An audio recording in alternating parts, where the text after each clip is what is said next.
This is Progress Canada, presented by Lightbulb Narrative.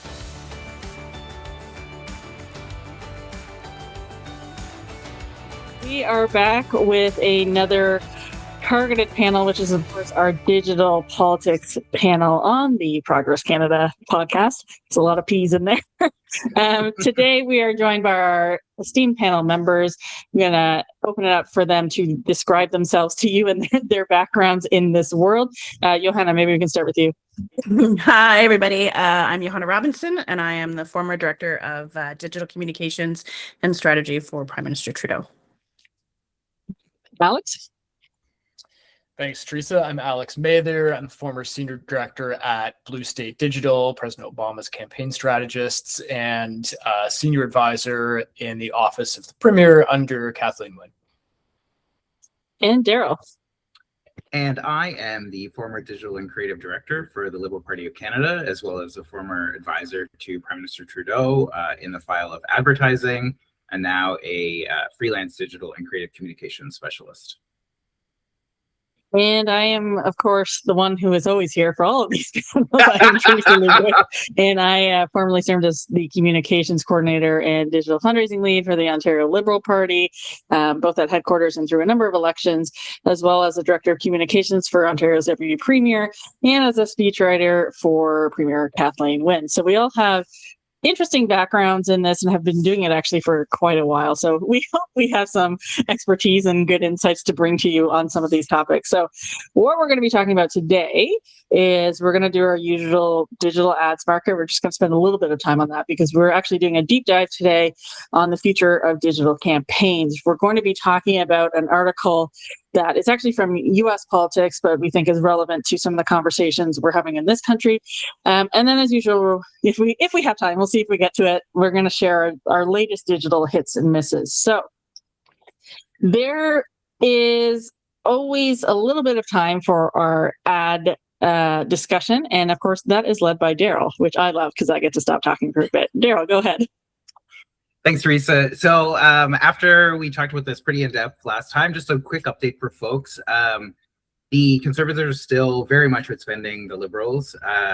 They, over the last 90 days, have spent almost $7,500 a day.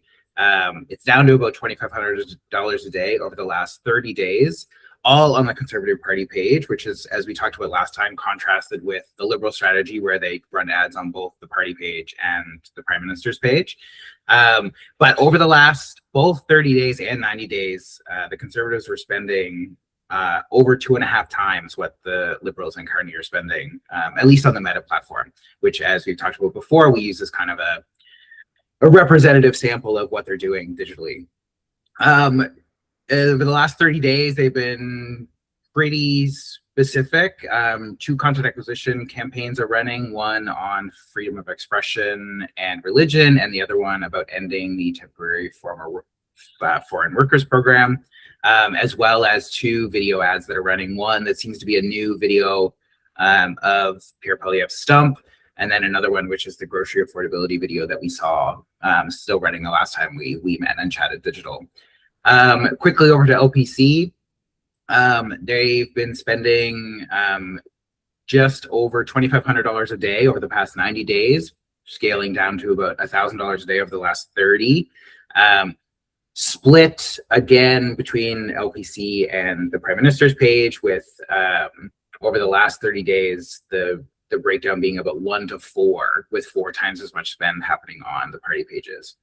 And the NDP and Abbey Lewis continue to not do digital advertising. They did spend a little over $4,000, but that mostly came from the local EDA spending money to get butts in seats for an event where Abbey Lewis visited Saskatoon. So it wasn't necessarily from the Central Party or the leader's office. It was certainly from a local riding. And that's kind of where we're at on spending.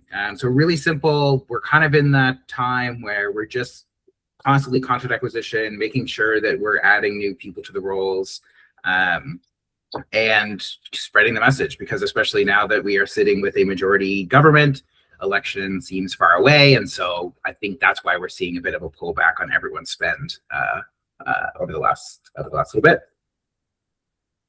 It definitely makes sense. And I think the other part is This is normally the part in the cycle where we'd have some like post-budget spending from the government and things like that. But of course, we now have a fall budget. So it's, there's a bigger gap there than is usually the case. So between that and the majority as well. The thing we want to talk about today is this article that came out a few weeks ago now, and we all passed it around. And I think initially we were all like, oh, whatever. And then we actually got into the article and we're like, oh, there's some good points here. Maybe we should talk about this. So the article is called Here's What I Told the DNC Autopsy. It's from the Harris campaign's deputy campaign manager, Rob Flaherty, who was responsible for digital in that campaign. There was a lot of interesting points. So we're actually going to go through it sort of topic by topic.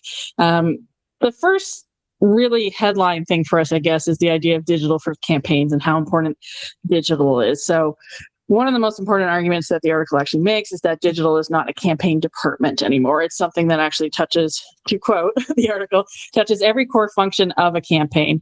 So our question for our panel today is, how should campaigns today be structured to ensure that digital is actually embedded into all aspects of political organizing instead of just being a separate department? I think we have you up first, Daryl. Yeah, so I think this is probably one of the biggest and most important points that Rob makes in the entire piece. Certainly from my perspective, starting at LPC when digital and social was still relatively new, all the way back in 2015, it was a department because everything was new and everyone had to kind of learn what was going on there. But today, every single political department you could think of outside of maybe like finance and legal has a digital component. So you have digital fundraising, organizing, communications.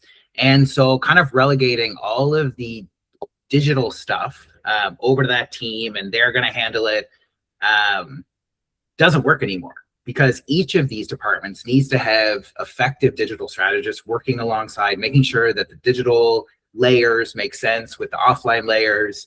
And so it's really critical that those moves start to take place. And I think we're still pretty far away from that in Canadian campaigns. I still feel like there is a lot of focus on how things used to be done, and a lot of people just still kind of go into that same rut. It's worked in the past, let's keep it going.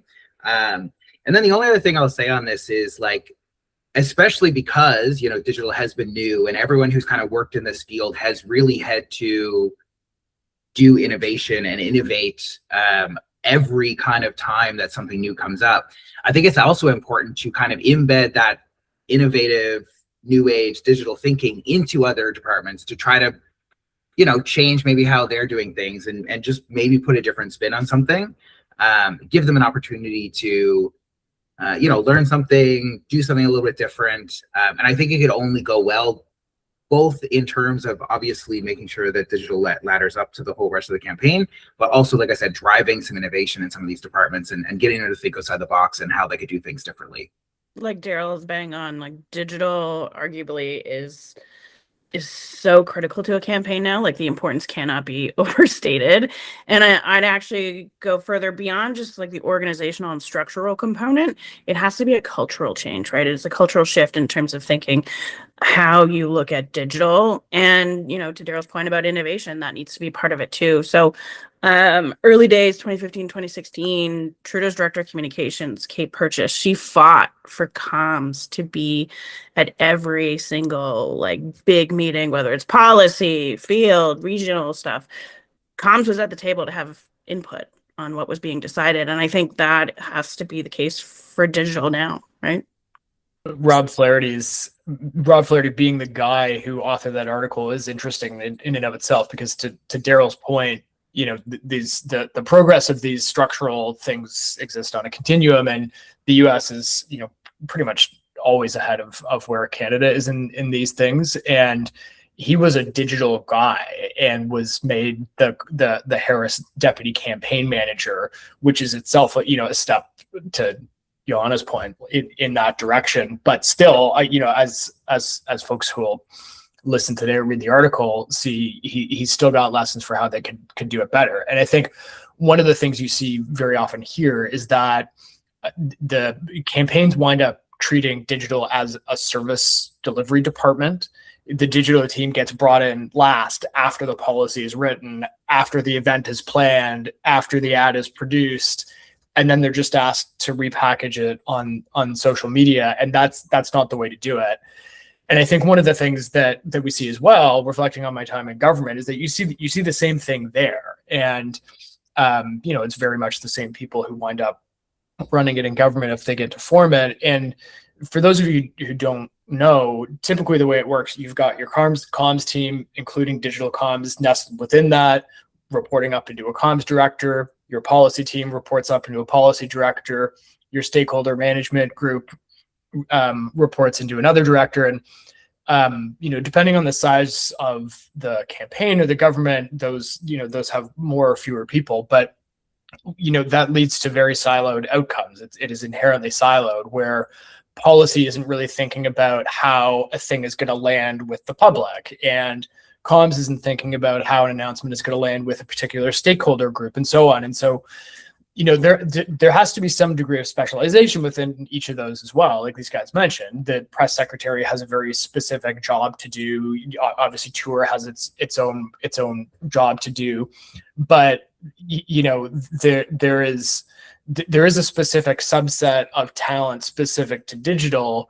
But within the comms department, there shouldn't really be people thinking about only one particular channel or one particular medium. Like if you sort of zoom back and see what's happened in terms of media consumption that's driven some of these changes, it's almost like the reverse Marshall McLuhan now, right? The medium no longer is the message, and that's really hard for a lot of senior campaign folks to wrap their heads around. And 10, 15 years ago, digital was about amplifying campaigns, but today digital is often where voters experience the campaign in the first place. So, the notion that Daryl and Johanna shared about more fully and seamlessly integrating digital into the campaign leadership is something that the sort of dyed-in-the-wool politicos often bristle at.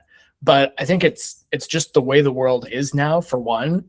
And I think more importantly, and this is a message I've tried to explain to those types in the past, it needn't stand in the way of good policymaking or unsexy policymaking. And I think one of the things that folks often forget is that you can still do all the things in government or on a campaign that you think are right or good, but you don't have to talk about all of them. And so deciphering between whether it's worth talking about is kind of the first lens that I think leads you down the path of figuring out the right way into this. Unearthed a lot of government anxiety from me here. We're PTSDing hard here, you and me, Teresa. Well, because there's a few things, right? So there's number one, if you think about the beginning of digital, it's not really like, oh, we have the internet now, because I remember, OLP leadership, they had dot matrix binders for the leadership races from the 90s and stuff. So the internet didn't automatically advance campaigns in any important way. Social media did. And if you think about when it started, we still have this tone in campaigns where it's like, oh, give it to the intern. Social media is for the intern. It's a low-hanging thing that anyone can do. They don't even have to be paid. It's not that important, even though we all know here that we have digital first campaigns now, and it is the beginning and end of every campaign, and it's where you actually reach people. So it is not that environment anymore. But if you even think about the people who were those interns in 2010, 11, we're old as fuck now. We're not young people anymore, right? We are old people. And at this point, we are the senior campaign people. So we should have this knowledge built into us, and our systems should reflect that. And I'm just thinking, Alex, you'll know about these, and Johanna, I'm sure you've been to similar ones federally, but at the provincial level, you would go, if you're part of the premier's team, you would go to the integration meetings. And the integration meetings is where all the departments would report in, look at the calendar, see what was coming up, decide what was important, just what you're talking about, Alex, where, we don't have to talk about everything we're doing, just the important things or the salient things to voters. But you'd have these meetings to decide that. And even in those meetings for the longest time, digital is still a junior partner in that conversation, even though, again, it's not really a department. It should be something that everybody is aware of. Everybody has a basic skill set in at this point in campaigns, and it's just part of the language of politics at this point, as opposed to, you know, a department with a specialized skill. Because yes, there are people who are really, really good at it. I would not claim I am one of them, but it's also just part of how we do politics at this point. I don't know if anybody has any other thoughts on this one. Well, where do you draw the line? Where do you draw the line at this point? And that's, I think you made a good point. Like, obviously it started with social media, and that's where this whole digital thing started. And then we added creative, and then maybe email fundraising. And that was kind of the extent of what digital looked like back in the day of like when I was director at OPC. But now, I mean, you have a whole economy of influencers and content creators. Is that digital? Is that comms? Where does that live? You've got any sort of digital organizer you're trying to do, crowd building for events. Like, there's so many pieces that go into a modern campaign, and so many of them at least touch digital, if not aren't completely what one would have, you know, formally classified in that department.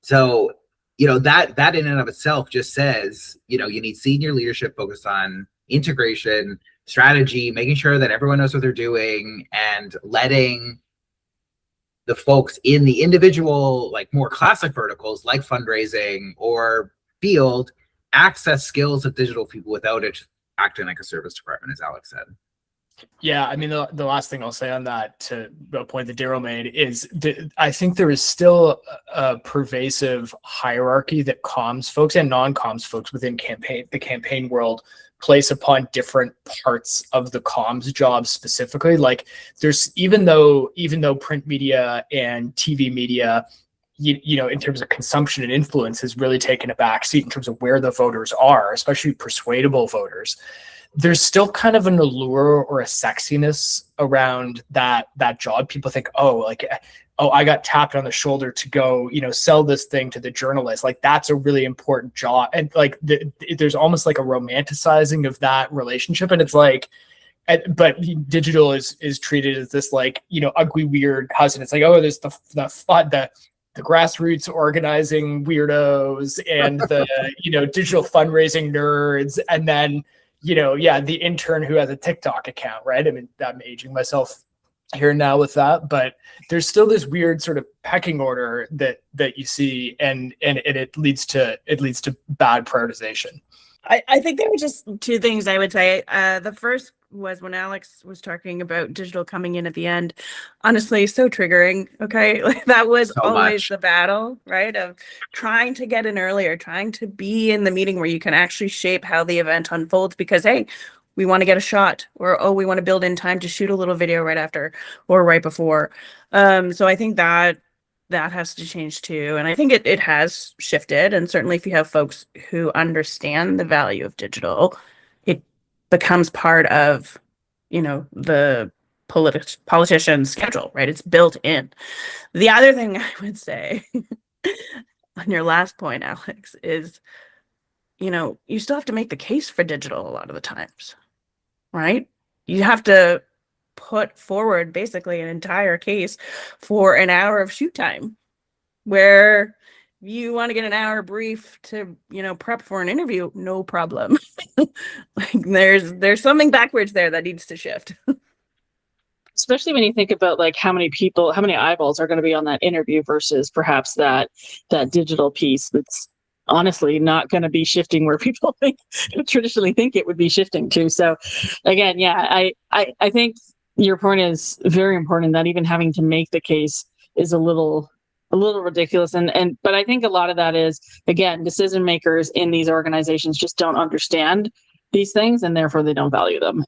And maybe we'll see that shift as people get older. We'll see, but and maybe with all this talk about AI and all the other things that campaigns want to adopt, that will change. But we will see. But this does dovetail into our next question, which is about how important it is that the candidate actually gives a shit about this stuff, right? So the article, to quote, says the candidate needs to be actively engaged in the planning and execution of their social media presence. So Johanna, like, you're constantly talking about this, because again, it is sometimes not always the case that the principal wants to be involved in this. And that can really mean that you don't get that access, you don't get that priority, you don't sometimes even do it at all. How can digital advocates make this case to candidates who are maybe uncomfortable or uninterested in digital campaigning?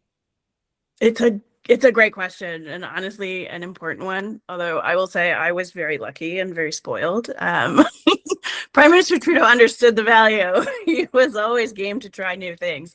But so my answer to your question, though, is that it honestly depends, right? It depends like what the reason for the unease or the disinterest is from the candidate themselves, right? If it's because they don't see the value, well, luckily, digital has a lot of data, right? You can put numbers in front of the candidate to show them the reach, the engagement of the content that you are able to produce. You can also, go on the internet and pull down all the stats on where people are consuming their information, right? And you'll very quickly see it's not news on the TV. So that's pretty easy to do. If it's more of a personal discomfort or unease with shooting a video or posting something quickly, then you have to take the time to address that anxiety or concern on a personal level, right? Critically, I would say good digital campaigning is the result of a partnership, right, between the principal and the staffer or the team of staff that are bringing that digital campaign to life, right? That is so important. And I know off the top I mentioned how lucky I was. I really, really was lucky. But it takes time, right? So whether you're taking notes from feedback, taking photos that they've taken and turning it into a post, or if you're just live editing a script during a video shoot, right? Like you have to do that work, and that takes time. But if you will get better content when you put in that work together. And certainly, and I've spoken about this before, and I know most people will agree with me on this panel that, in this very fragmented media environment, the only thing that's going to cut through is authenticity, right? And authenticity, you cannot delegate that wholeheartedly and just kind of wash your hands of it. Yeah, I think that's the whole ball game. I mean, I think it doesn't go well. What Johanna's describing as the ideal falls down when it's framed to the candidate or to the elected official as doing social media.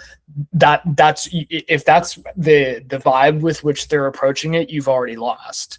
We've all spoken with candidates or electeds who hear you need to do TikTok, and they immediately associate that with doing a dancing video. And they have to understand that that's not actually the ask. The ask is to connect with voters where they are in the format that they might actually be open to receiving the message. And to your point, increasingly people want access and they want authenticity, but authenticity doesn't mean being unfiltered. And I think very often people conflate those two things, but they are different. You're trying to allow voters to see how you think and how you feel and how you came to the idea or the value or the vibe that you're trying to connote. And, politicians or campaigners are often reticent, but so are the staffers in many cases. And that, I think leads to a bugaboo that Teresa and I keep sharing with each other, which is if you can't have that in your candidate, you've got the wrong candidate.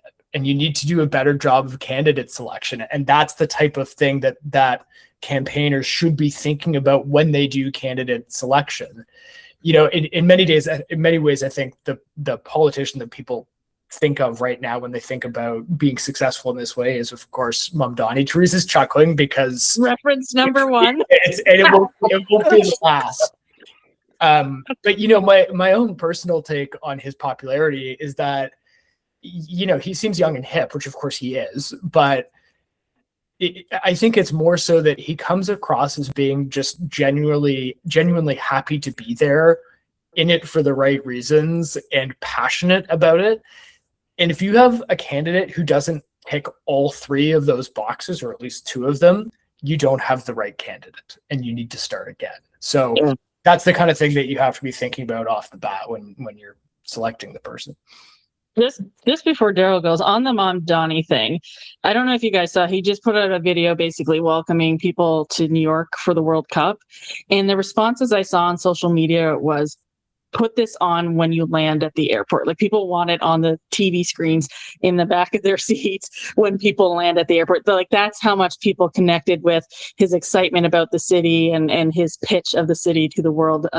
So I make fun of Alex every time he mentions Mom Daddy, but there is a reason for it.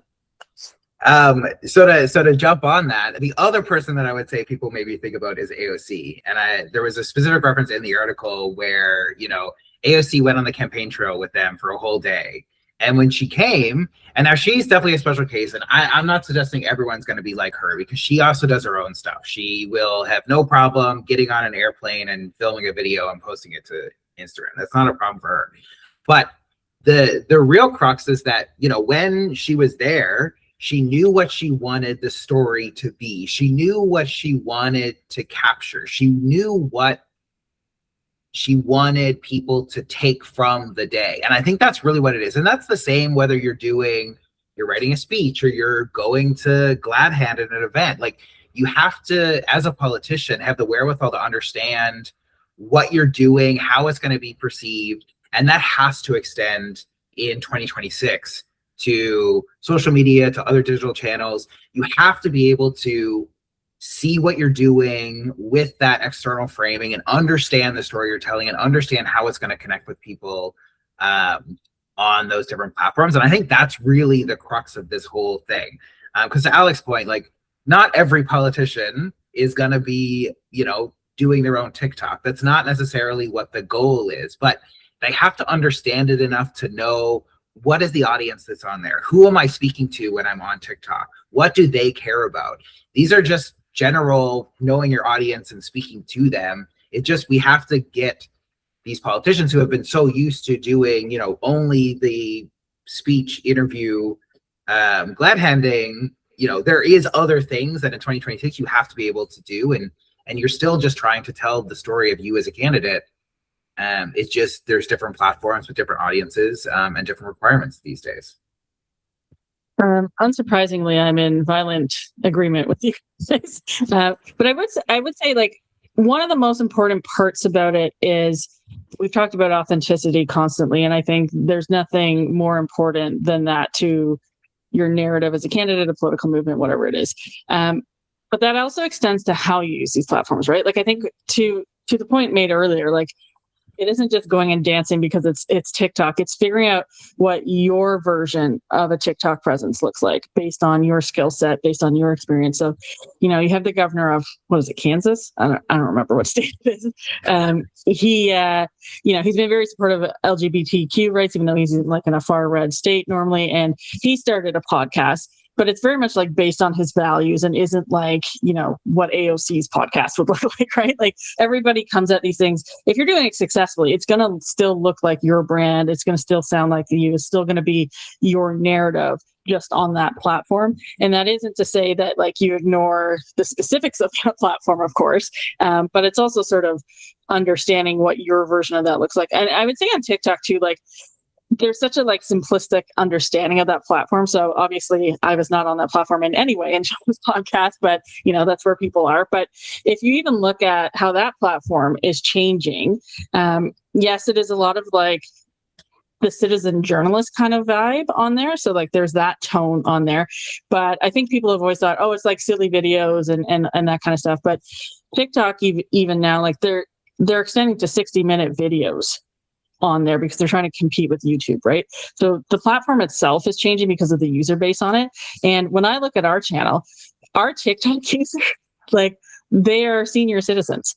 Like, that's who's on TikTok looking at our podcast. So, when people say TikTok, if a random person was giving you advice, like, you hire a firm who just generalizes across the board, right, and doesn't actually look at your specific company, organization, candidate, whatever it is, they will say, oh, well, the youths, they're on TikTok, and that's who you should be approaching. But that may not be your audience on TikTok. That may not be your narrative on TikTok. So I think, again, like, we summarize these platforms in really, really simplistic ways that maybe are true 5 years ago, but are certainly not how things are being used today. And you need to really understand the candidate. You need to understand what that candidate means on those platforms. Political candidates have to be good communicators, full stop, right? And when they launch their campaign or whatever, often they do media training. Well, in 2026, they should be doing digital training, right? They should be working on those skills. How do you talk to a camera where it's just you? How do you hold it? What is the good angle? You know, what are the different platforms? Who are the different audiences on them? Like, let's just get some education for political candidates that includes good digital. And I think that's where it comes into, like, the candidate has to be into it. Like, the candidate has to be willing to spend that time and learn about the platforms. And maybe it's sitting down with someone who can show them the numbers on the platform and say, like, to Teresa's point, this is who's on this platform and this is what content they react to. And these are what the comments look like on this post. Engaging with that kind of data and using it to figure out how to tell your story on the platforms is, I think, the crux of this whole thing. Without making them addicted to actually looking at this data and responding to comments, of course. Right, That's a danger as well. Or giving them the passwords, by the way. Yeah, definitely not. Terrible outcomes. Yes. I was gonna say, we'll add that to our list. Candidates are not allowed to pick their own headshots, and they are not allowed the passwords to their accounts. Okay, so this brings us to the sort of the last question in this section, which is about campaign resources. So obviously we have spending limits in this country. Thankfully, I think that's a good thing for our democracy, but we do have spending limits, which means you can only spend so much on a campaign. You have to make decisions about where you're going to use that money. In the decision architecture we have in campaigns right now, it is still skewed towards traditional platforms like television, maybe some radio ads, things like that. Digital, even to this point, has still not taken over as the primary spend area. A lot of that is because, some of these decision makers are older school, or they have firms that produce these. So, that is part of the equation there as well. But we are moving into an area now of campaigns where they are going to be digital first. And of course, the platforms that we traditionally use, they're built for a media monoculture that just doesn't exist anymore. And I think increasingly people are realizing that. So as voters consume media through these silo, algorithmically curated social feeds at this point, what do you think campaigns need to do to pivot away to this new reality that we're living in? Alex, maybe we'll start with you. Yeah, I think if you zoom out, take a step back and think about how the media landscape has evolved, for most of the 20th century, politics was about broadcast. It was about outbound. You did the content in whatever format it was, and you put the thing out because you knew that it would be seen by a solid percentage of people. But today, content is discovered increasingly. And so you're dealing with an ecosystem where every voter inhabits a completely different media universe.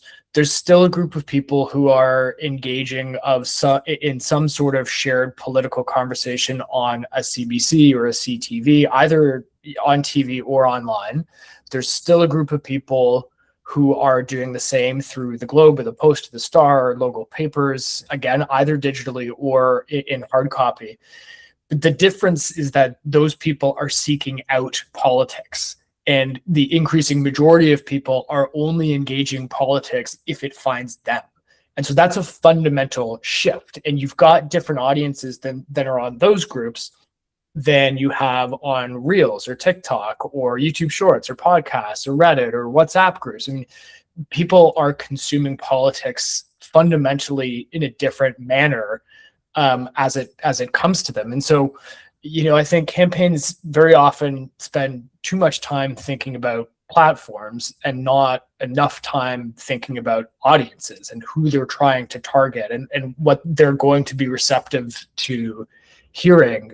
We no longer have one electorate, engaging in the content that politicians are putting out. We have many different electorates consuming entirely different media ecosystems and realities. And that's obviously why we have one of the reasons why we have the degree of polarization we have today. But you can't put the genie back in the bottle. And so you got to figure out the right way to respond to it.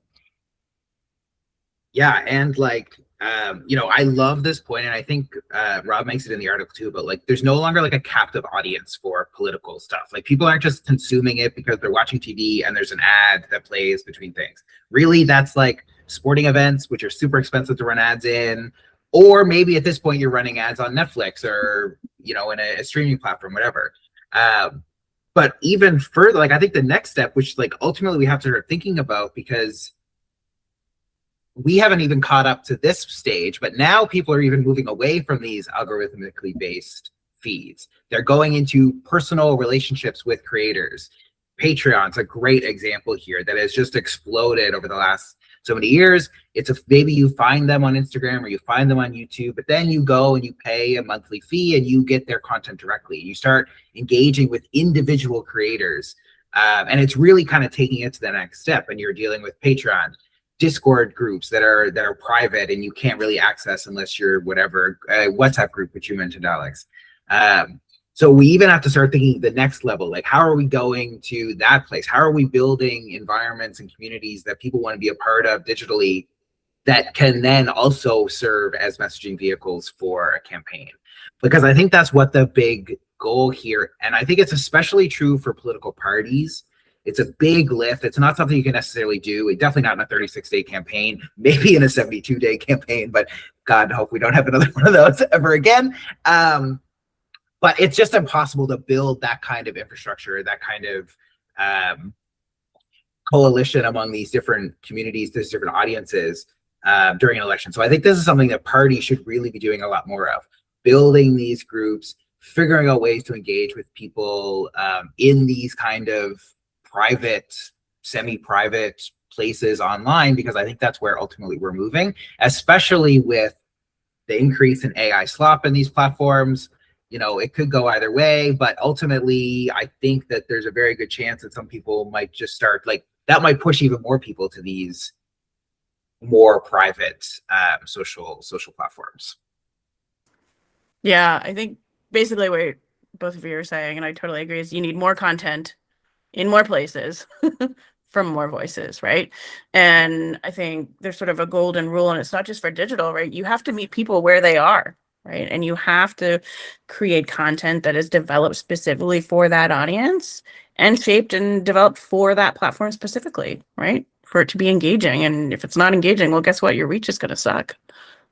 Yeah, I think all of us have worked on the campaign where the shining light comms product has been the 30-second or 60-second spot that's going to play in XYZ playoff game, and then it's just like, okay, yeah, cut it up and put it out on all the things, and it's like it's just the epitome of doing it wrong. It's funny that you bring that up, because you'll remember this, Alex. Like, you're there at either 8 a.m. in the morning or 8 p.m. when the ad team has come forward with the ad that they're going to air that's going to change the campaign, right? Like, we're no longer going to win only 2 seats in Ontario. We're going to, stay in government. But they roll out the TV. It's sort of like, we're all old people, so the TV on a day with a supply teacher is like very similar. They roll out the TV on the cart, and then they're like, "Here's the ad," and you're like, "Oh," and like, I'm glad you brought up the word broadcast, Alex, because Daryl obviously knows that I will come out with some really niche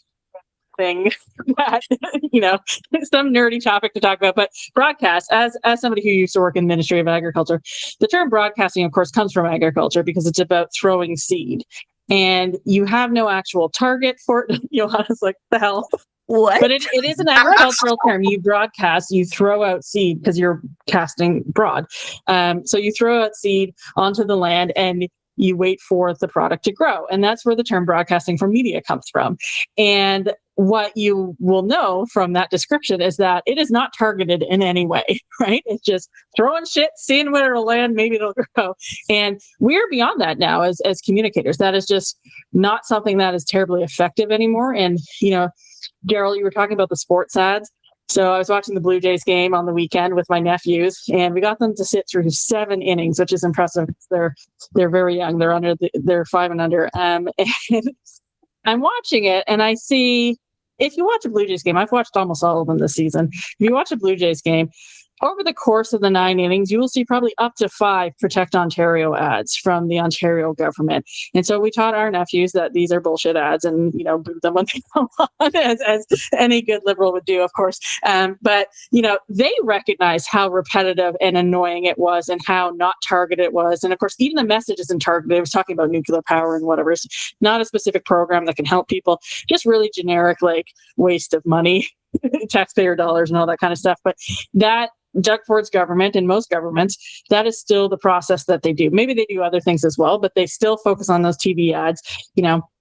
Famously, both federal and provincial governments spent a ton of money on Super Bowl ads. This is something that still gets talked about every time there's a big game like that, a big award show, whatever it is. They run those ads because they know everybody's tuning in. And there are very few of those like zeitgeisty moments where everybody's tuned into something. You don't really have those events on television anymore. You don't have, 23 million people tuning into the finale of some like famous show that's been on for 10 years at this point. It simply doesn't happen. First of all, Netflix will have canceled it after 3 seasons and it will only be online. But, that's the media reality we live in. And then, it gets further complicated with social media. So I think it's something that in all the campaigns I've been on, I think it still hasn't really gotten to the leadership of campaigns that is just not the world we live in anymore, and they need to take a different perspective. And I've been in the digital fundraising game for a long time, and one of the things I've always liked about digital fundraising is you collect all this data, right? Like we always talk about all this data we collect, but then we never really do anything with it usually. But in fundraising, you do, because you can really customize your messaging. You can look at what somebody has donated in the past. You can break them up into a segment that will specifically ask for that amount again or something similar. And you can be really, really specific about the topics that you're emailing them about. You can really target your message. Just a question of whether you actually bother. And I think that's a lesson that, communications can actually learn from the fundraising world, is that it's not so much about, hey, we all share the same beliefs, give us money or vote for us or whatever it is. It's, hey, this is your specific belief. This is your specific reality. And we know that, and we're messaging that directly to you. And we don't really do that as campaigns yet, at least not liberals. I think conservatives are a little bit better with it, but it's usually rage farming. Yeah, I mean, there's certainly quite a bit of digital ad targeting that happens during an election.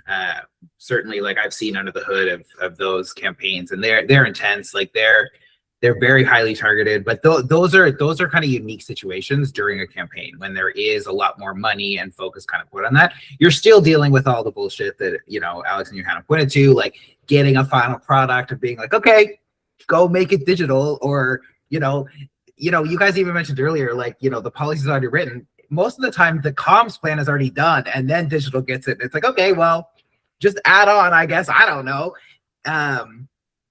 So I think I just think it's like really, really important that we keep all of that in mind, and really continue to drive that home. It's wild to me that like the generally accepted campaign position to like the main way we communicate with the public is Control-C, right? Yeah. What the hell are you talking about? It's up there with the lawn sign wars for me. Candidates and the lawn signs, man. Just oh my god, can't let it go. I mean, a lot of don't work though. Yes, there are studies about the efficacy of that, and it's also it's probably the people who are moved by lawn signs are also moved by, well, they came to my door, so there are those people. But I would question the effectiveness of a press release or sending anything to the wire. I don't know why you do that. Okay, so speaking of that, one of the other things that the article talks about is how campaigns get really distracted by their own digital echo chamber. So when you're actually doing a good job of targeting your supporters, you hear from them a lot, and you feel like you're getting some real momentum when you're putting out this content that they're really responding to.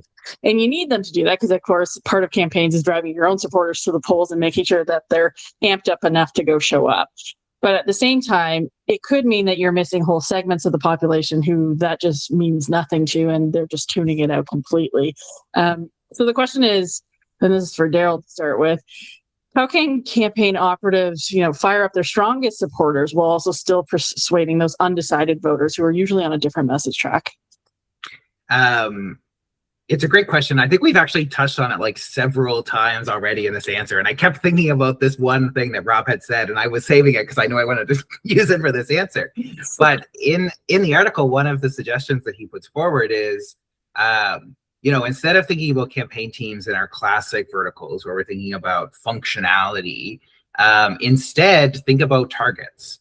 So maybe you have one group that's focused on reaching those high information voters who follow politics, who know what the policies mean, who are going to read the policy documents that you're going to put out, who are going to actually make like a technocratic decision based on, you know, the policies you're putting in the window. Then you've got your persuasion targets, people who you're looking to bring over to your side, to convince to maybe vote for you or vote, period. And then finally, you have those mobilization targets, the ones that you're talking about, these strong supporters who you need to not necessarily persuade to vote for you, but persuade to then go on their social media feeds or, you know, talk to their friends IRL, if that's what people do, and make the case for you. And figuring out the content, the platforms, and the messaging that's going to work for kind of each of those three verticals, as opposed to kind of dividing it up. Okay, we've got our comms team and our media team and our digital team and our fundraising team. It doesn't really work when you don't have that captive audience we talked about before. You really being able to kind of really narrow down into your audience is an interesting way that I think he proposes to deal with this. And also, I think making sure that we're doing this always. Again, it can't be just during an election, especially with your ardent supporters. These people have to be kind of cheerleading all the way, or at least ready to kind of jump on the bandwagon when the time comes. Or otherwise, you know, you just don't have enough time. And by the time it's election day, you haven't convinced enough people to create that groundswell and feel like you've got momentum going into E-Day. Yeah, I think you make a good point about kind of having an always on cadence, right? The other thing I would say is this is such a fundamental question for campaigns, and I think it's a really tough one too, right? It's not easy, but I think it does boil down to being intentional, right? What is your goal with a certain piece of content, right? What do you need people to do, and who are the people that you need to do the thing that you need them to do, right? You know, is this for the base? Is it a persuasion piece? And then depending on that answer, you're going to have different distribution channels, right? Something for the base might make sense on the party page. If you need to persuade someone, well, if the leader is higher in the polls, you may put some paid behind that, right? Targeting folks who are maybe unsure, undecided, on the fence. What do we call them? Swing voters, switch voters. You know, you have to adapt your strategy based on what your goals are. And I think the article is right that the mistake is thinking that one piece of content has to do multiple jobs, right? That's an old way of viewing social, I would say. Yeah, and I think it speaks to the need broadly in campaigns for discipline in how they approach this question. You know, the reality of both more modern channels, but also of, you know, cable TV news, of the sort of Fox News and, you know, Breitbart fare, is that engagement metrics reward outrage communications, and that can very easily send you down some troublesome strategic paths and also moral ones, but folks tend not to care about those these days, it seems. And, you know, campaigns increasingly optimize for applause rather than persuasion, and that's problematic if your goal is to increase vote share through an election. So, you know, having the discipline to understand that 1 million views from people who are already in the tent, who already agree with you, are inherently worth less than 10,000 views from people who are genuinely undecided. You want to spend your dollars wisely. They're always scarce, targeting the undecideds. So the central leadership on any campaign needs to be cognizant of not holding the comms group or the digital group to gaudy performance metrics so often, to the point that you guys made earlier. You know, digital is required to justify its own existence in terms of, you know, clicks or fundraising dollars or signups or whatever, whereas, you know, other parts of comms just aren't held to metrics like that at all. And at the same time, I think the digital teams or the comms teams need to self-police against chasing those metrics to, you know, justify their own existence. And so, again, it's discipline in the way that Johanna talked about, you know, being disciplined about the message. And it's also discipline about, you know, having the confidence to stick to your strategy and to target your audiences carefully and intentionally. And then further to that, it's also looking outside of your own kind of platforms, right? Like, and this is where you get into more modern digital campaigning, where you're building coalitions with other content creators that aren't branded as the government and can reach a different audience. And even if you're reaching the same people, the prime minister saying something or the president of a party saying something versus some other person that you have follow on social media or whatever, they're two very, very different things. So it's both about making sure that, you know, on your own channels, you're being very thoughtful and very deliberate about what content you're putting where and what it serves. But you also have to recognize that, you know, some of those groups, you know, your base, you're going to be able to get really great on your own party platforms.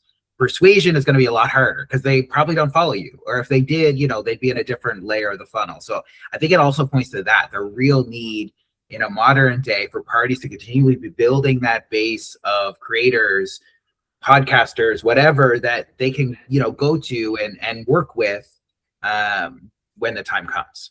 Well, and that's I can't remember if this was in the article or not because it's been a week or so since I read it, but this was a big focus in the last presidential campaign, of course, was, oh, you know, he didn't go in Rogan, that's why he lost. You know, well, you know, who's the Rogan of the left? We don't have, and it's trying to sort through that quagmire and get that right. Yeah, and I think picking up on the content creator piece is there's a sort of knee-jerk reaction to say, oh, they only have 5,000, 10,000 followers. Well, I'm sorry, those 10,000 followers might actually be more engaged than someone who has 10 million followers, right? Like the niche audience appeal is huge and cannot be diminished. Like, I mean, or compare it to other outbound campaign comms products, right? If you get a 20% open rate on your email, you're happy. You're thinking about single digit click rates and you're happy. But you know, some of these content creators, people follow their shit religiously, right? And every single episode or whatever, you know, post, their people are consuming. You talk about, you know, would you rather 100% of 10,000 or, you know, 5% of a greater number? You want the ones who are more engaged. This is something I think about a lot because we get really obsessed with like the high profile figurehead of a community or a campaign or whatever it is. And we forget about, you know, your average person and increasingly that is people who are also content creators, but it's also like your neighbor, right? Like we forget about those trusted relationships and how those are actually what move people. It's not, you know, as we move away from an institutionalized society where we really trust institutions, we don't really do that anymore. We trust our neighbors, we trust our family, we trust, you know, whatever content creator we're following online who has some kind of snake oil solution or whatever it is. These are the people we trust now. And as campaigns, I don't think we have really pivoted to that quite as much. It's also all of this conversation, I think, has to go higher level, which is you can talk about the tactics, but at the end of the day, I think you have to get your narrative right. So there is a linguist in the US who I followed for a long time named George Lakoff. And George Lakoff is very focused on the importance of language and the metaphors that we use to describe and sort out our lives and make decisions. And one of the best words you can use when you're talking about US politics is the word freedom, because freedom means something very different to a conservative audience as it does to a liberal audience, right? And he has written many, many books about this topic and talks about it all the time. But I think when you're constructing a narrative for your campaign, there's a narrative and a narrative framing for your supporters, and there's a narrative framing for other people who are outside of that, who you have to persuade. And those are not the same narrative, but they are the same values. So you come at it with the same value, but you have to communicate it in a certain way. I'm thinking about, like, I've been in charge of the lit for campaigns in the past from HQ, and I'm thinking about all the different times I've had to deal with the translation teams. And it's kind of similar because, you know, you're translating things into 25 different languages. So it focuses on different communities. And, you know, I used to be able to natter off the percentage of like Ukrainian speakers in Thunder Bay and that kind of thing, right? Like I used to know these statistics, and there's a whole swath of them depending on which community you're talking about. But at the end of the day, like, you do that translation work for the audience that you're going into because you want them to be able to get the message in the way you're trying to present it. And, you know, that could not actually be a language barrier. It could be, you know, rural to urban. What does that look like? How does the narrative play at that level? remote northern, how does that look versus urban? Women versus men, increasingly a really huge gap in terms of how they actually take in information in campaigns. So I think having that really core narrative figured out and then figuring out the different ways you want to translate that to the different audiences you have is so crucial. And then you can talk about platforms and tactics and all those different things. But I think that's the thing campaigns don't get right. They don't understand how important that core narrative is and how it's not a static thing. It's not, oh, you do it once and that's your narrative. And then, you have 5 key messages and you just repeat that over and over for the first 10 days, et cetera, et cetera. There's a little more work to do there to actually match that to the audiences you're speaking to. And it's not always a huge tweak either. It can be, like a really subtle tweak that makes it accessible to a different audience. But I think we saw that a lot with Tim Walz as well, right? Like he was not speaking about different values than Kamala Harris. What he was saying sounded really different, and it was going out to really different audiences than, say, she might have been able to access. So, that's probably the most visible example we have of it. The other thing I will say, and we've talked about this a lot on the podcast, is like the power of the parasocial relationship, right? Like this is something that increasingly, as we're very online, people, I was on a podcast episode today with some journalists who I know online, but we haven't met in person necessarily. But we're all very familiar because we know of each other. We've seen each other on content, right? Like you get this familiarity that isn't real, but it feels real. And I think about like Trump and Mamdani, like they very much have that with their supporters, right? Like people love them as people. They feel that bond with them, AOC similar. Like anyone who is online and is authentic in any kind of way, people feel that bond with them. And I've been thinking about that plus the narrative piece. Like Trump and Mamdani, I don't want to say they're similar, but they're actually very similar in that Trump is all about, his core narrative is about this angry, nostalgic pride in the nation, whereas Mamdani's is very like an optimistic civic pride about what's possible together. And they're looking back in different directions, but it's actually not that dissimilar. It's like, hey, get in the van. We're all going in this direction together about this vision that we want for society, and we're really proud about it. We're going to, in Mamdani's case, we're going to have a sticker competition for I vote stickers, and we're going to put those on, and that's very Mamdani coded. Whereas Trump, it's the MAGA hats, and but we're wearing our pride in our campaign and the vision we want for the country or the city or whatever it is. And they have both tapped into that personal relationship with the candidate and the crowd, but also wearing that pride everywhere we go. So I think a lot of these things tie together, and I don't think we're particularly good at it necessarily on campaigns some of the time. Well, and this goes back to the much ballyhooed Bernie Trump swing voter, right? I remember when that first sort of made its round in the mainstream chattering class, people were like, how can this be? And the answer is no regular voter knows what their fucking policies are, except tax the rich or drain the swamp, right? They both seem like, Trump's a con man, but setting that aside, he very plausibly seems like he's genuine to a certain sect of society, right? And Bernie does too. Bernie comes by it honestly. He's been saying the same fucking thing for 60 years in public, but I think that's the parallel that people latch onto. Well, it's really important to that point you make about these voters that don't make sense, because again, I've always said that like voters are very contradictory. They'll say what they believe, but they might not even believe that when they go into the voting station, and then they change their minds. And there's a lot of cognitive dissonance. Some things they believe that mean they shouldn't believe something else isn't necessarily the case. So I think sometimes we write off entire voting blocks that maybe we shouldn't, because they might actually still believe the thing you're talking about.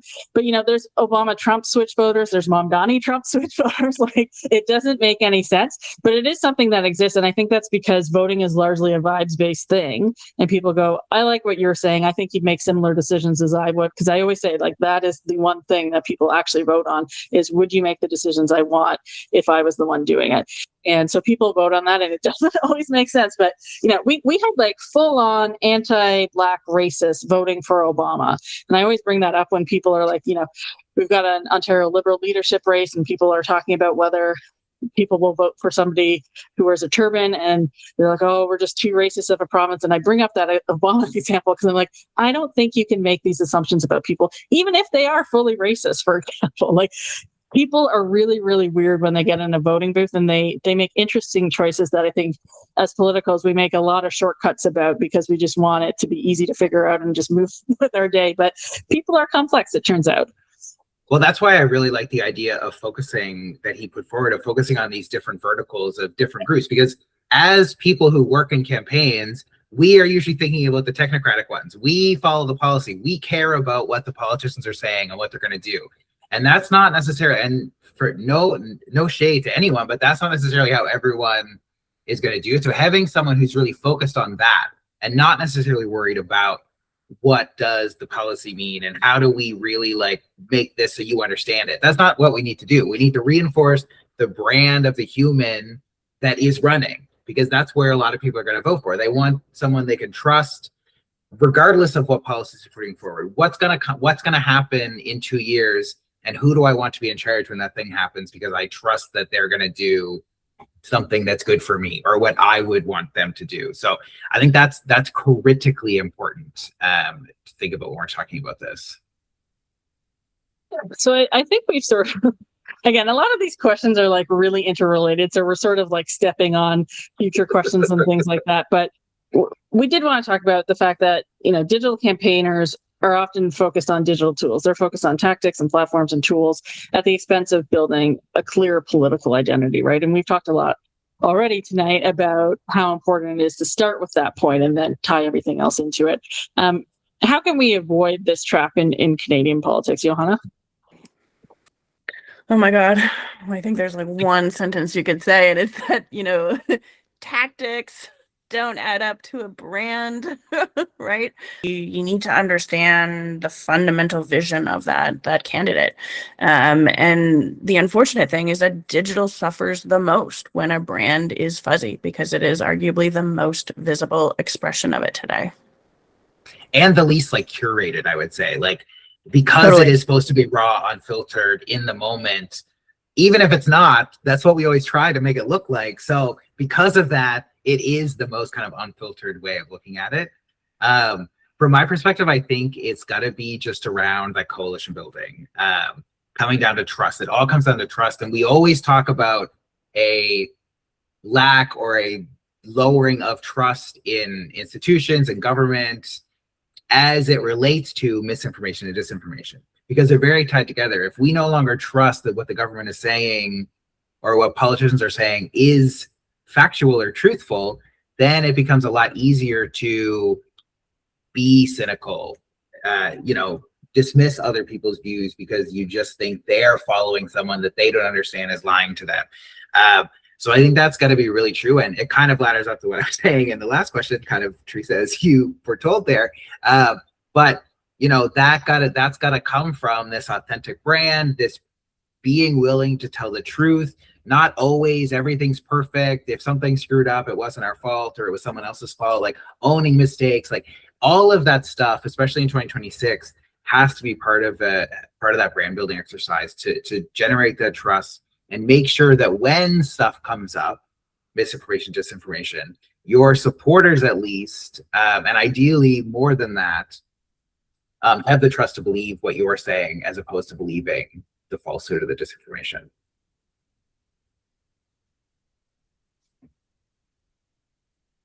So that actually leads into our last question on the article, which is about disinformation. So I think political campaigns are just wholly unprepared for fighting disinformation campaigns.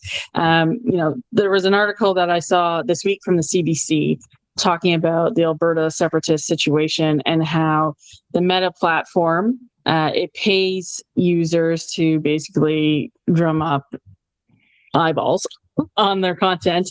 And at this point, the Meta is essentially paying people to spread separatist sentiments in Alberta from like India and other places around the world. These are not people who actually live here, but are drumming up support for the separatist movement in the province. And as the article says, they probably don't even care about that situation there at all. It is purely profit-making exercise, and Meta is participating in that. So disinformation is everywhere. It's going to get worse. I've had a lot of conversations with people about the Alberta situation, and people are very dismissive because of where the polls are at right now. But, I don't remember because I'm young, but in 1995, it is very much the case that everyone thought that referendum wasn't going to go anywhere either. And then they barely won that referendum. In the end, it was less than a percentage point. So I don't think we can, rest on our laurels here. I think that's something that is going to, it very much could get out of hand, depending on how money and disinformation and other things pour into the country and that debate. But it also does expose the fact that political campaigners are just completely unprepared to actually address this aspect of modern campaigns. So, Johanna, maybe you can start. How should campaigns proactively inoculate their target voters against disinformation? I mean, I don't think you can fully inoculate against it, right? It's going to happen. We're seeing it. But I think there are three things that will be really important for campaigns going forward. I think first, social media monitoring and listening will become incredibly important for campaigns, right? You're going to want to spot problematic information early on so that you can move quickly to try and correct it. I think the second thing, and we've talked about content creators a fair bit during this podcast, but campaigns and maybe parties in particular should be developing relationships with creators and influencers, right? And that's not just a contractual, hey, we're going to pay you, come cover this event, but actually building relationships and having them almost like ambassadors, right? So that they can be deployed to address something, right? Not just because of their reach, but because they are trusted by their audiences, right? And then finally, I would say that, campaigns need to look at how and where they're posting content, and they should be making sure that it's machine readable formats. I know we haven't really talked about GEO yet, but maybe that's another episode.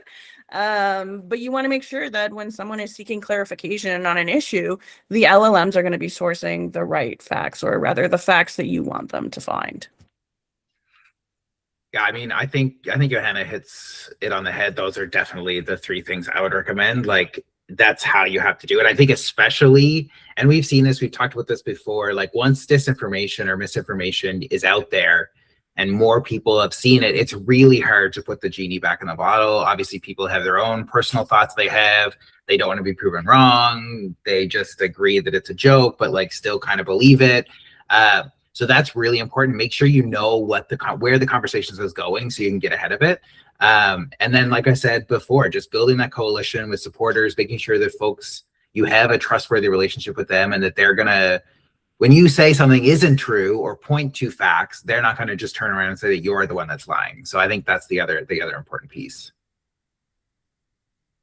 Yeah, I think one of the core things that's really important about this is, I mean, let's be real. My company is named Lightbulb Narrative. I'm always going to be talking about narrative. This is not surprising to literally anyone. But again, narrative is so important here. So I think of somebody like Doug Ford, who's actually widely believed to be made of Teflon, of course, and nothing seems to stick to him. And if you think about his time at City Hall before he became premier, him and his brother really created this narrative about themselves and Ford Nation about, fighting for the little guy and, not being perfect, though. This was something that came up on the panel I recorded this morning, was that Ford has never positioned himself as like the perfect guy who will always get it right. And that's why he gets away with apologizing for things constantly, even the same mistakes that he makes over and over and over again. And part of that ties into the narrative that I think most people have about themselves, which is, I'm not perfect, I'm going to make mistakes, but people should forgive them for me and give me room to grow. I think people fundamentally believe that across the board. So they give him a lot of space for that. And because he's created this narrative from the outset of his political career and reinforces it constantly, I think it has given him a lot of leeway for all the attacks, in many cases, rightful attacks on his record and his behavior in office. So he is kind of a really great example of how to build up that inoculating factor with your supporters. Now, there are detractors in the Conservative Party at this point who don't like how much money he's spending and things like that. But for the most part, everybody in that party is ride or die with the premier, and they really, really support him. And no matter what the opposition does, no matter what media stories come out, he's still leading in the polls. It's hit or miss for him right now. He's, first or second, margin of error kind of thing. But he's 8 years in and is still not in last place and at risk of only 2 seats, a reality of experience. So this is something that I think he's a really good example of how to do this. And then, Johanna, I really like your point too about the monitoring, because I'm thinking back to the 2011 provincial campaign, and we had at the OLP campaign office, we had like 30 people in a room just doing like social media.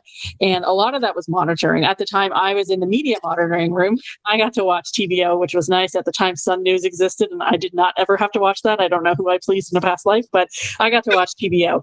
And this is something that campaigns do. Of course, we media monitor, we look at clippings, we follow the news to make sure that we are responding, to your point, when there's a narrative that comes out that doesn't actually jive with either our narrative or the facts. And I don't remember social media rooms being that big ever since. Like, I remember in the subsequent campaign in 2014, I think we had 6 or 7 people on social media, and it was all broadcasting. It was all proactive communications being pushed out.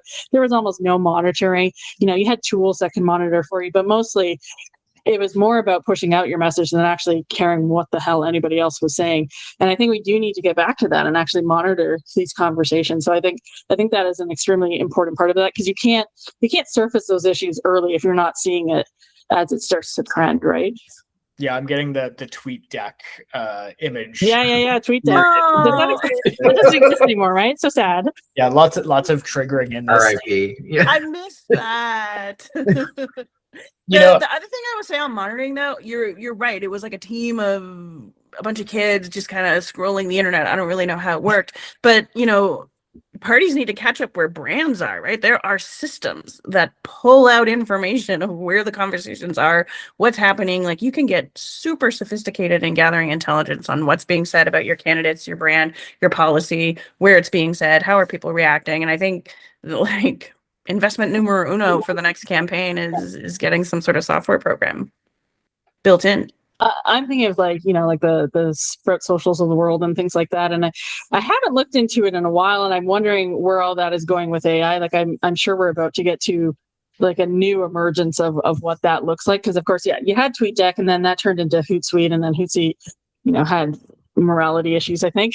And other things have come up. But a lot of these platforms that existed in those past campaigns don't really exist now. I think one of the biggest issues will be for anybody who is looking to push for that, advocate for that in a campaign is the expense, because a lot of these platforms are extremely, extremely expensive. So are media monitoring platforms, and we have always paid for those. So it's an open question about whether campaigns will pay for that. And again, I think it's something that requires advocates inside the campaign to actually make those pushes. I mean, what's the cost of disinformation, misinformation, and something that gets out of hand and you can't correct it, right? It's so much harder to change someone's mind, right? Yeah. But I will say, like, I don't think politicos understand any of this, because you see these fact checks, right? Like, there's a debate, and actually that's the one time you'll see a social media team there. There's a bunch of people pushing out content, responding to content. They've got prepared graphics and all that kind of stuff. So during the debate, they know the lines that are coming out. They're going to push them out. And so you might have like a full house for that.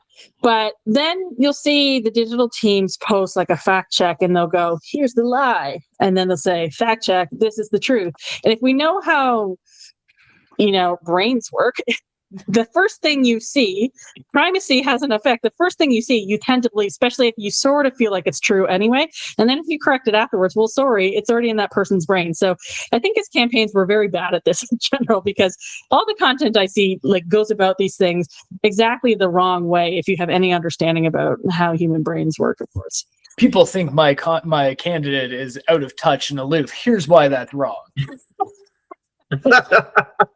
That was amazing. Oh my god. That is exactly how it goes. Yeah. I mean, like, of all the things we said today, like, none of these are easy answers or quick fixes. And it does take, I think the biggest takeaway from that whole conversation is that it takes a sustained effort on these things, and it takes real advocacy in the room, and it takes real buy-in in the room as well. So that's the high level takeaway from all of those questions. Before we go, we do want to get into our hit or misses, because those are sort of the fun parts of the day for us. Again, we look past the last few weeks and we see what are some of the hits and misses we've seen online in terms of the content that political operators are putting out there. Daryl, do you want to go first? I sure do, Teresa. I would say my hit for the last few weeks. Navdeep Bains finally joined the OLP leadership race, the best kept secret in OLP politics for the last little bit.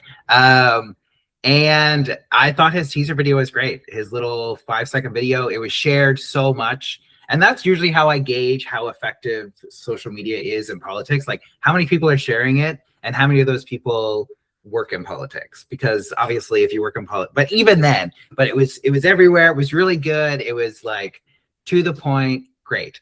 Now, I will say that I feel like his follow-up, the full-length video, didn't have the same zhuzh. It was stiff. But I mean, it seemed to work out. They raised their whole fee in a week. So, so kudos. you were talking about the like 10-second thing of just him in the chair. The 5-second, him Love walking that. in, hands up, let's get to work. Great. But then when he actually started talking and going into it, like he lost his, it just lost it something. felt very like slave to the teleprompter, which I, maybe he'll improve on that. I think it's tricky. Politicians have experience with it, but when you think about it, like mostly it's the leader that teleprompters, right? Like most people are not doing that regularly. So it is a skill to be learned. And I do hope it gets a little looser because again, you want that authenticity to come through. And I had the same reactions to both the ads actually in both the same way.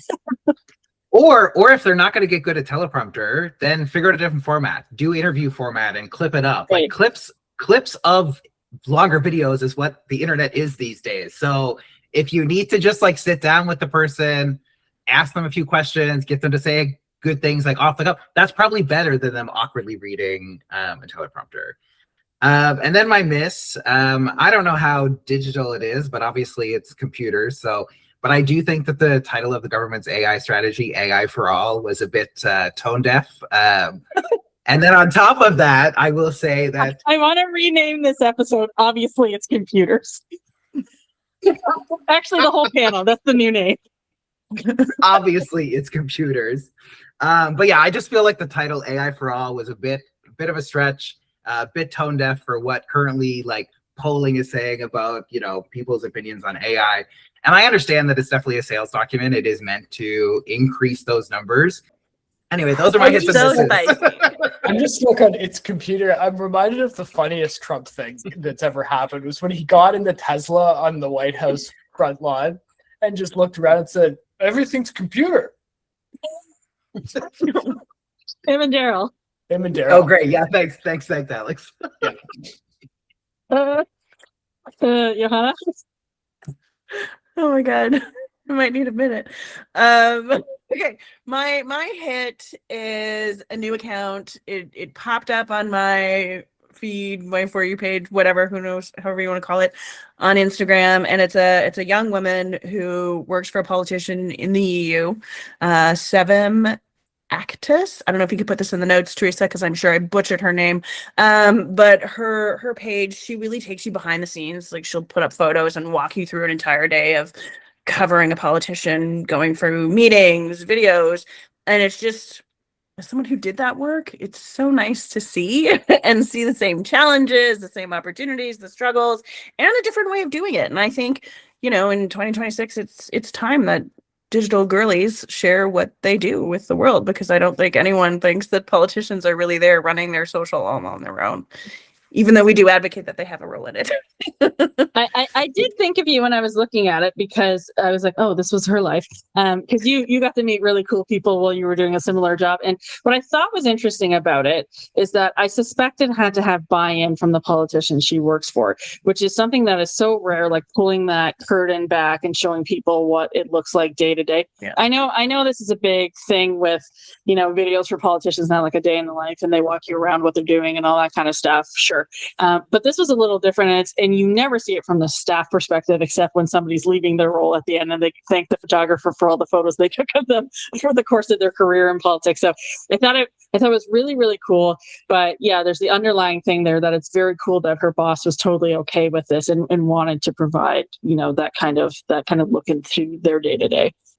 Like, this is great content. It would be great content for the politician, right? Like you can make these kinds of things work. And I've long advocated for staff roles in political parties that are content creators, that do this, that talk to different departments, that go meet MPs, that go talk to the prime minister, and are actually content creators on staff who can do stuff like this. You can do the behind the scenes stuff. Because I think, especially in this world, we've talked about parasocial relationships and all this stuff. People want someone they can relate to, and seeing someone doing the job next to a politician, there's so many opportunities there to work in the narrative, figure out ways to kind of plant it in there while it being a very authentic demonstration of a human story.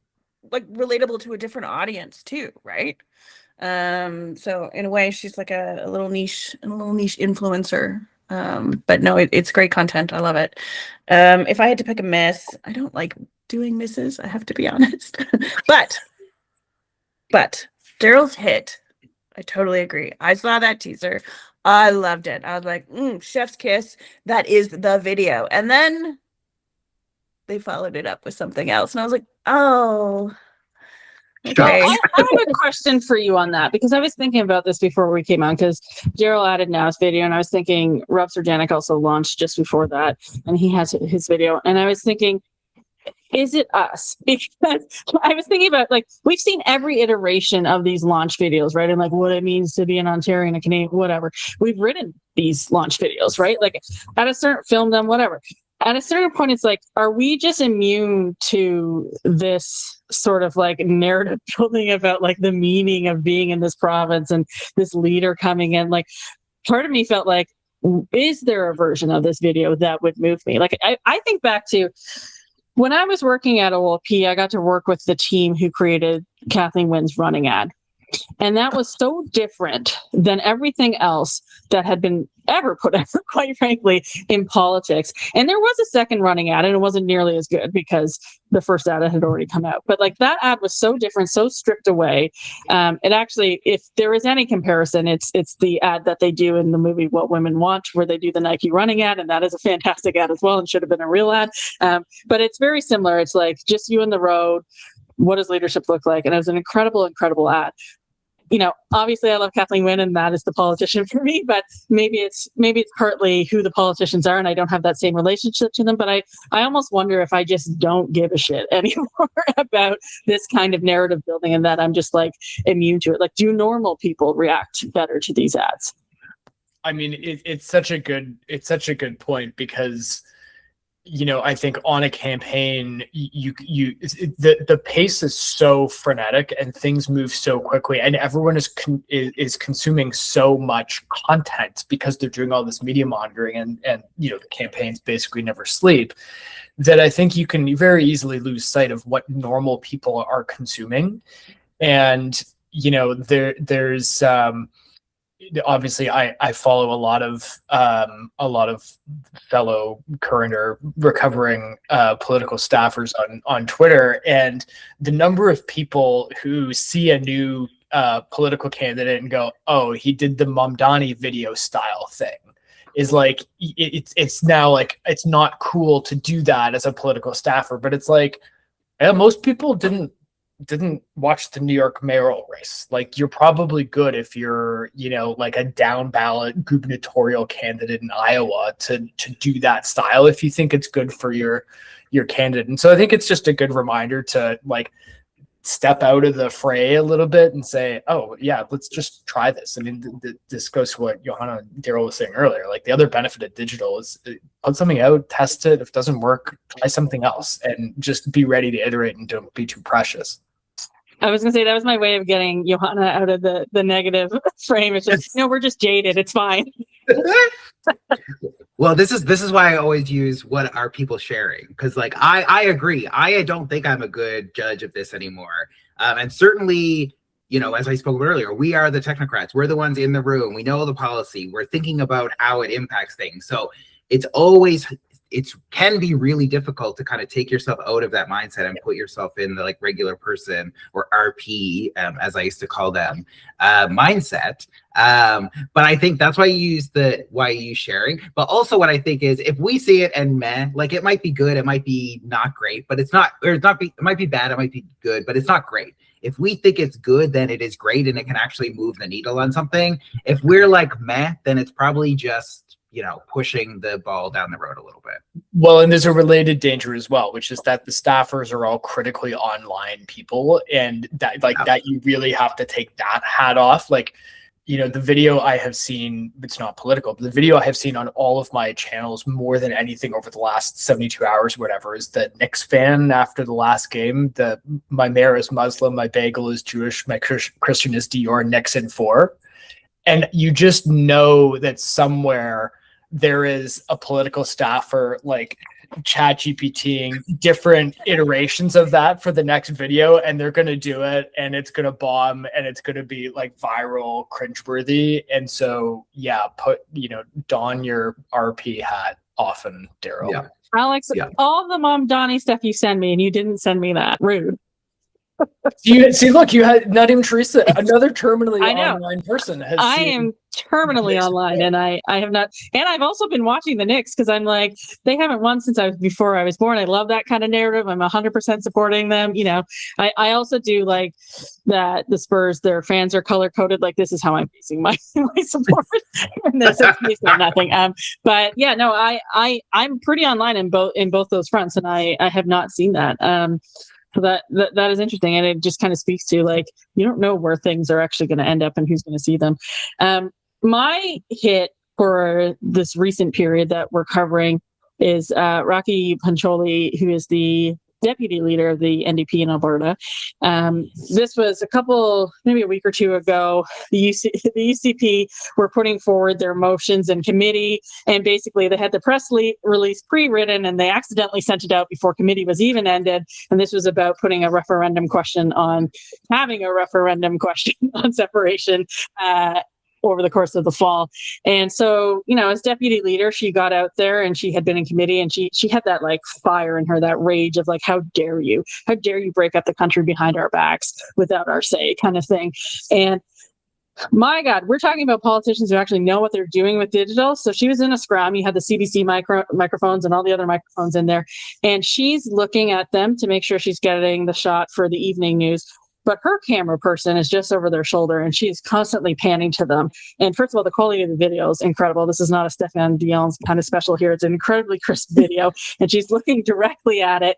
And you can see her intensity, and her key messages were flawless. And it was just probably the best example of political communication I've seen in Canada in like years at this point. It was incredible. Highly recommend you go check out those clips.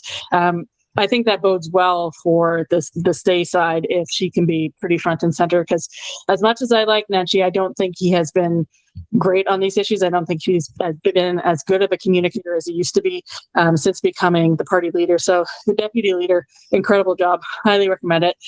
My miss is the CPC response, the Conservative Party response to the technical recession. So they rushed out this technical recession ad, and it was aimed at the fact that, Carney has promised all these things, and yet we've had 2 consecutive quarters of negative growth, and therefore we're in a technical recession. And they panned us some clip of him when he was in the UK about defining what a technical recession is, and he was being flippant, as he often is. And so they put that in the clip, which actually would have been really, really good. And the messaging of it, of like, it's just technical, but it's like, hey, that hurts real families. That would have been all good, except for the fact that they then used AI to create the families and the spokespeople who were, demonstrating what a Canadian feels like in this situation. And it just completely missed the mark, completely divorced from like, if you want to telegraph people's like hard experiences in the economy, you actually have to show real people. You can't show the thing that is replacing their fucking jobs, right? Like, this is not the way to go. So just totally